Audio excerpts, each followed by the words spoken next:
Wakatu goes back to our original landowners, pre-European.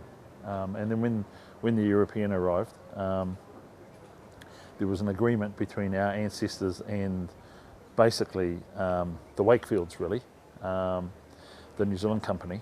And what was agreed was that of the land that was either surveyed out or was sold, 1/10 of that would be set aside for the use, and in those days they called it the use of the natives.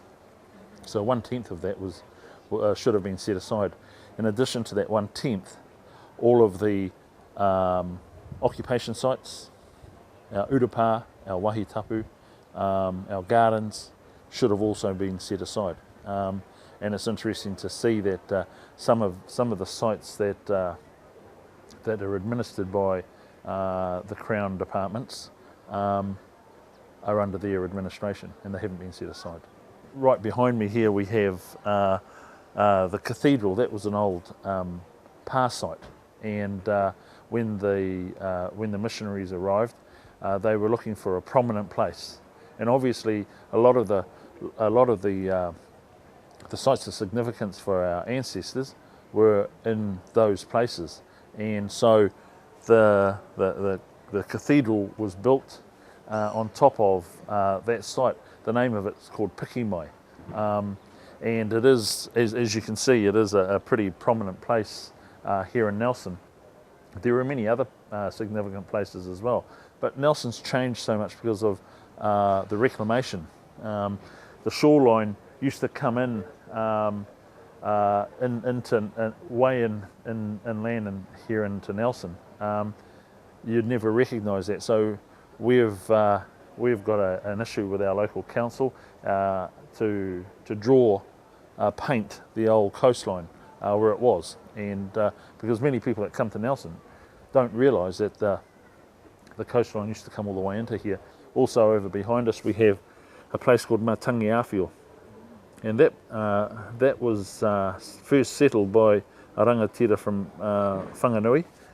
His name is Pohe, and that was around about the 1400s that he arrived here. And that's a significant place for us, because when the European first arrived, they arrived and that's where they were brought to, and our ancestors manaaki them, looked after them, and so today we have a primary school there, Auckland Point School. That place, there was a house built there because of a lot of our ancestors used to live out among the bays, and when they used to come into Nelson, they had nowhere to stay, so they built a building there for the use of our ancestors when they came back into Nelson. When they built the building, they thought the building was too good, so they gave it to a manager and they built a tin shed. And so our ancestors, when they used to come in, used to stay in. It used to be called the Māori house, and way up in D'Urville Island and around the Cressels, I had an old uncle that used to say they used to row up into the Boulder Bank, collect their kaimana, and then come on into the Māori house. So yeah, there are some really significant sites here. There were 100 1-acre sections that were set aside as a part of those tents that I talked about earlier. And of the 100 1-acre sections, 53 were taken by Public Works Act.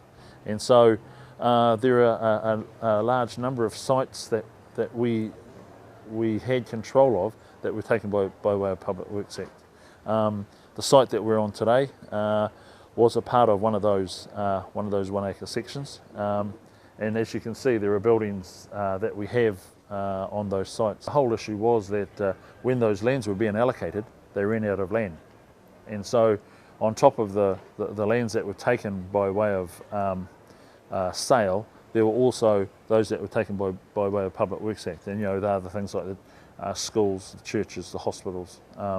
And so to date, I think that we're still around about 9,000 to 10,000 acres short of what should have been set aside, and that's part of the grievance. Yeah.